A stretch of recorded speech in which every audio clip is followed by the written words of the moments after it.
Shri Krishna, Har Har Mahadev. Welcome to my new blog. તો અત્યારના 9:30 થઈ ગયા છે અને આજે થોડોક મોડો બ્લોગ ચાલુ કર્યો છે અને બહાર તો એટલો બધો પવન આવી રહ્યો છે, ગભા પાડી નાખે એવું. એટલે તમે જોઈ શકો છો કે અમે બહારના પણ બંધ કર્યા છે. આ બારી તો માંડ મેં બધું પછી બંધ હોય છે એટલે ગમતું નથી, એટલે બસ એટલે બારી ખુલ્લી રાખી છે.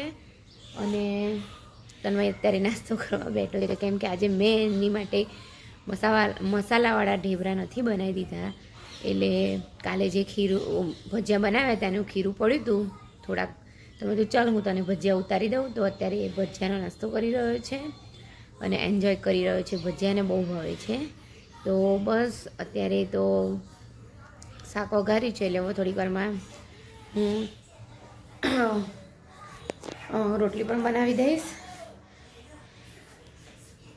અને બહાર તમે જોઈ શકો છો બહારનું વાતાવરણ, તડકો આવી ગયો છે સરસ મજાનો.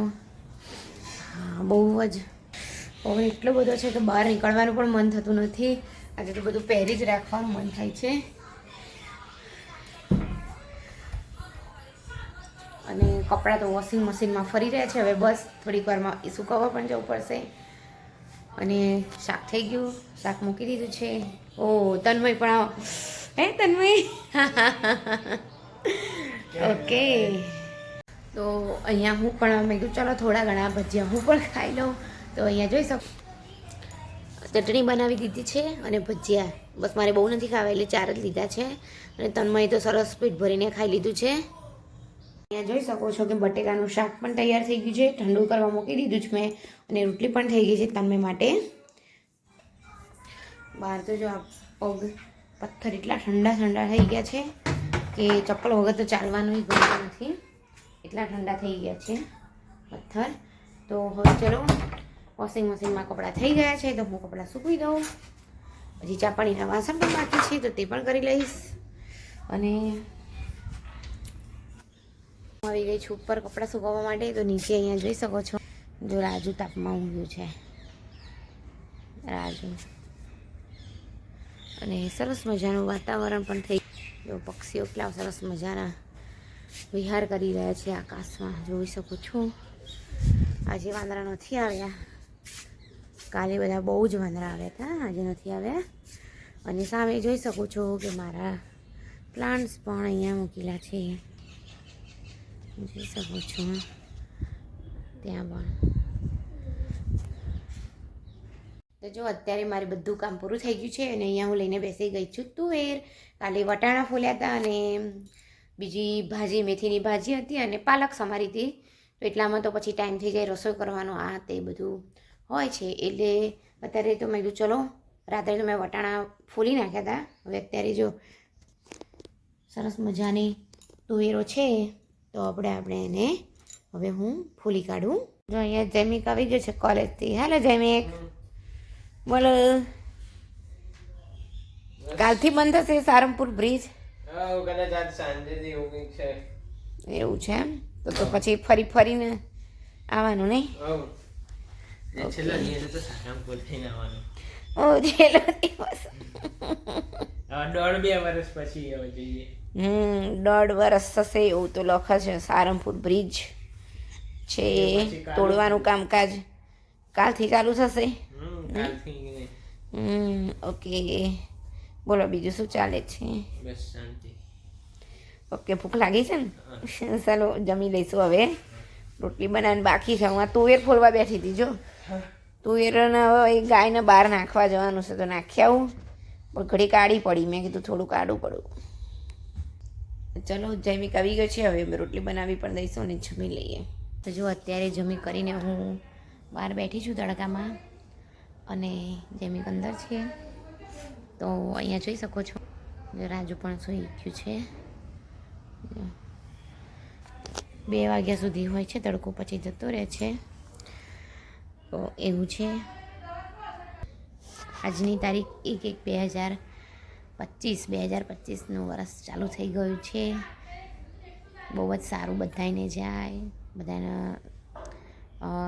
નિરોગી રાખે ભગવાન, તેવી શુભકામનાઓ. તો અત્યારે તો તડકાનો હું એન્જોય કરી રહી છું. પછી જોઈએ શું કામ કરીશું. જો અહીંયા હું અને જીમિક બંને બેઠા છીએ બહાર અત્યારે, અને પક્ષીઓ પણ સરસ મજાના વિહાર કરી રહ્યા છે.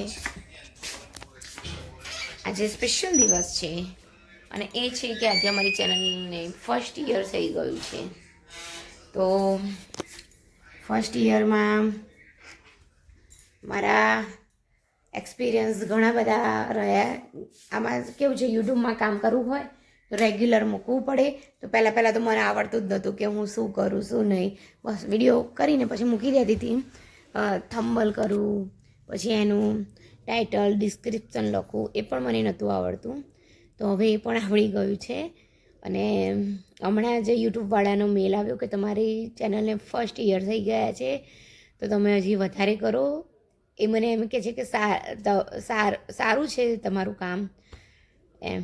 પણ જે મારે ટાર્ગેટ હતો, મેં કીધું હું 500ની ઉપર તો હું કરી દઈશ સબસ્ક્રાઈબર, પણ હજી મારે થયા નથી. તો પ્લીઝ બધા મને સપોર્ટ કરો અને મારી ચેનલને આગળ જાય તેવું કરો.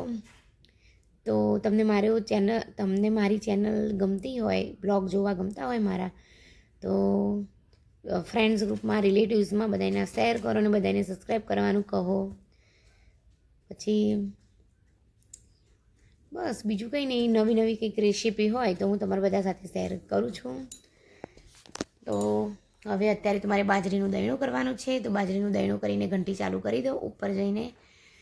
તો આજે તો મને સવારથી જ એવું થતું હતું કે આજથી મારે બ્લોગ બનાવવા નથી, કેમ કે મારે જે સબસ્ક્રાઈબર હતા 484 સબસ્ક્રાઈબર હતા, એમાંથી ઉઠી તો મને એવી આશા લઈને ઉઠી હતી કે ના મારે 2-3 તો વધી જ જશે. ઉપરથી મારે એક ગયું, 483 થઈ ગયા. તો મને બહુ દુઃખ થઈ ગયું એને જોઈને. મેં કીધું નહીં, આવું ના થવું જોઈએ.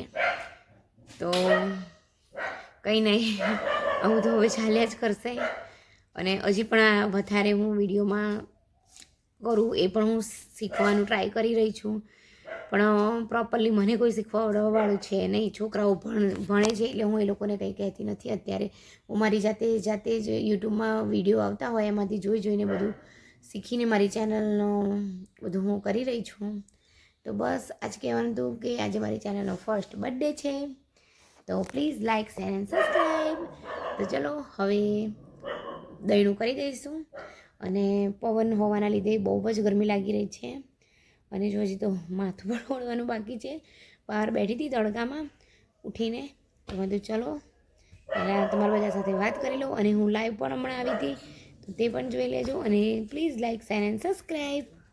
અત્યારે હું આવી ગઈ છું ઉપર, અને વાંદરા પણ આવી ગયા છે. ઓહ, નીચે જા, ચાલ ચાલો.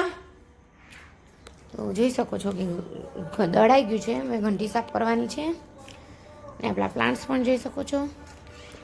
અને ઘણી બધી પતંગો પણ ચગી રહી છે ઉપર.